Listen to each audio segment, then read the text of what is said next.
सुल्तानपुर नामक गांव में एक रामू नाम का एक लड़का रहा करता था। उसकी माँ बहुत बीमार थी, लेकिन फिर भी हर त्योहार पर रामू के लिए लड्डू बनाती थी। बेटा, ये तेरे लिए मेरा आखिरी लड्डू है। जब भी भूख लगे या अकेलापन लगे, इसे याद करना, तेरी माँ तेरे साथ है। माँ, तुम्हें कुछ नहीं होगा, तुम चिंता मत करो। मैं तुमको अच्छे डॉक्टर के पास ले जाऊंगा। रामू का एक और बड़ा भाई था, भोला, लेकिन उसकी शादी हो चुकी थी और वो इन लोगों से अलग रहता था। एक बीमारी के चलते रामू के पिताजी की मौत हो गई थी। रामू को उसकी माँ का ही सहारा था, लेकिन वो भी कुछ दिनों की मेहमान थी। माँ, ऐसा मत बोलो, तुम्हारे सिवाय मेरा इस दुनिया में और कोई नहीं है। तू चिंता मत कर मेरे लाल, मैं अभी तुझे छोड़कर नहीं जाऊंगी।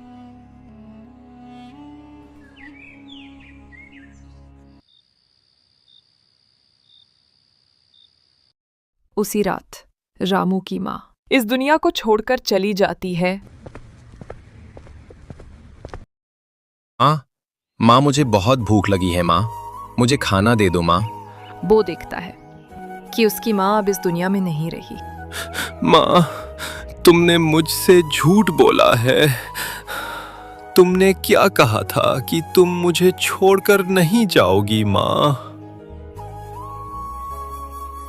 उसकी माँ के जाने के बाद रामू उसके बड़े भाई भोला के साथ रहने लगता है। रामू हर समय उसकी माँ और बाप को याद करता रहता। हे भगवान, तूने मेरी माँ को भी मुझसे छीन लिया।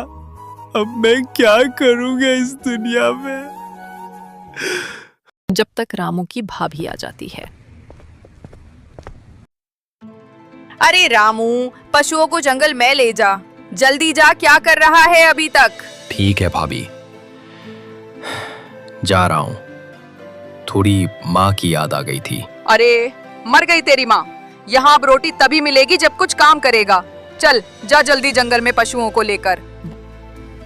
वो जंगल में पशुओं को ले जाने लगता है। वो एक पेड़ के नीचे खड़ा हो जाता है और अपनी माँ की चिंता में खो जाता है।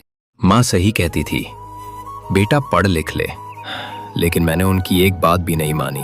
आज अगर मैं पढ़ लिख लेता तो शायद मैं कहीं कुछ काम धंधा करने लगता। भैया और भाभी ने मेरी जिंदगी को नर्क बना दिया है। सारा घर का काम मुझसे ही करवाते हैं।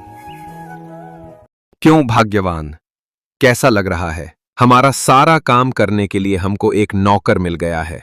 हाँ भाग्यवान, बहुत बढ़िया है। अब हमको कोई काम करने की जरूरत ही नहीं है। सारा काम अब रामू से ही करा लेते हैं।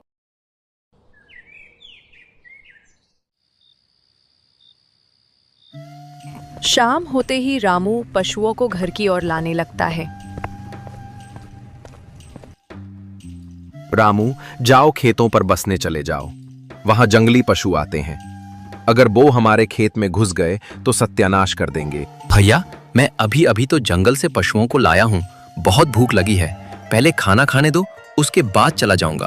अरे, मुझसे मुंह लड़ाता है। खाना वहीं टिफिन में पैक करके ले जा, वहीं खा लेना। बेचारा रामू करता तो करता भी क्या, उसका अब इन दोनों पे सिवाय इस दुनिया में और कोई नहीं था। वो खेतों पर चला जाता है। मुझे छोड़कर तुम क्यों चली गई? मेरी जिंदगी नर्क बना के रख दी। मैं अब क्या करूं? मेरी शादी भी नहीं हुई जो अपना अलग परिवार बसा सकूं। रामू रोते रोते सो जाता है।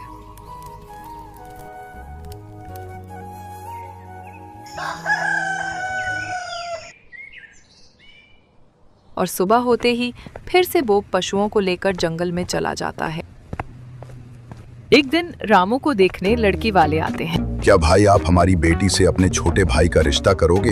भोला सोचने लगता है। वो जनता था अगर रामू की शादी करवा दी तो वो अपना आधा हिस्सा भी ले लेगा और उसका काम करने वाला नौकर भी चला जाएगा।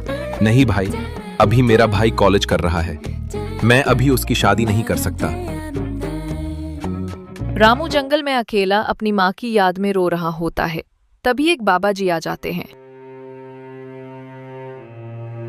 अरे बेटा, तुम रो क्यों रहे हो? लगता है तुम किसी बड़े दुख में हो। हाँ महाराज, मैं बहुत बड़े नर्क में जी रहा हूँ। मेरी माँ बाप के जाने के बाद मेरे इस दुनिया में भाभी और भाई के सिवाय कोई नहीं है, और वो मुझसे रात दिन काम कराते हैं। तुम ही बताओ महाराज, मैं क्या करूं? क्या तुम्हारी शादी नहीं हुई बेटा?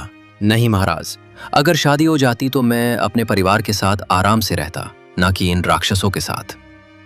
भाग्यवान, तुमने सही किया जो उस रिश्ते को हाँ नहीं किया, नहीं तो हम तो बर्बाद ही हो जाते। मैं बहुत चालाक हूँ भाग्यवान, मैं सब जानता हूँ। मैं नहीं चाहता कि उसकी शादी के बाद मैं उसको आधा हिस्सा दूं। बेटा, अभी मुझे सब सुनाई दे रहा है कि तुम्हारी भाभी और भाई तुम्हारे बारे में क्या कह रहे हैं। महाराज क्या कह रहे हैं? क्या आप सच में सुन रहे हो? हाँ बेटा, मैं सुन सकता हूँ।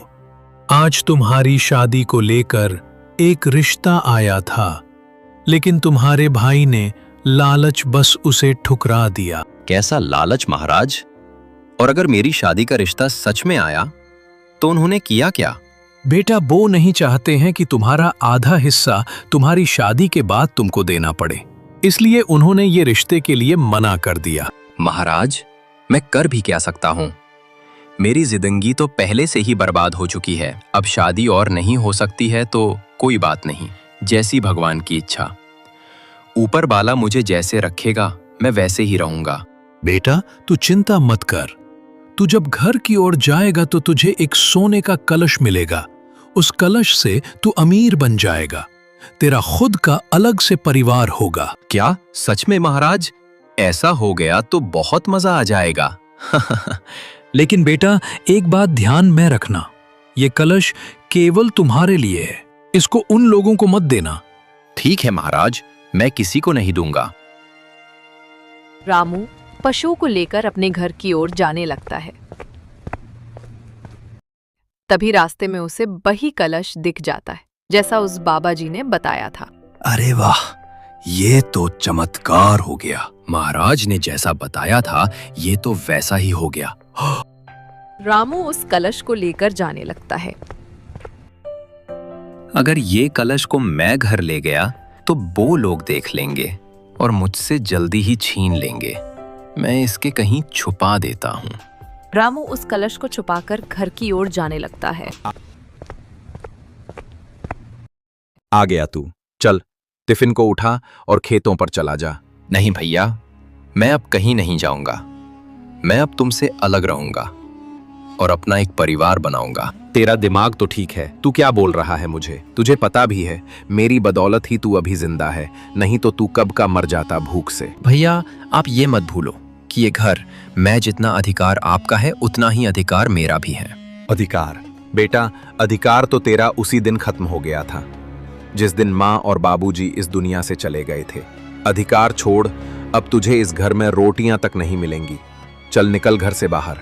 निकल तो मैं वैसे ही रहा हूँ, मुझे नहीं रहना तुम्हारे साथ। रामू वहां से चला जाता है।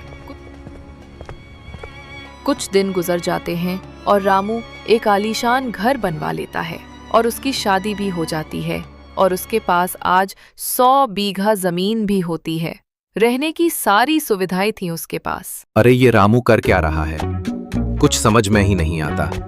ये तो मुझसे कहीं गुना ज्यादा अमीर हो गया। ऐसा क्या हाथ लग गया इसके? इसके पास तो कुछ भी नहीं था। हाँ भाग्यवान, मैं भी बहुत परेशान हूँ। क्या ये वही रामू है जिसको हमने नौकर बना के रखा था?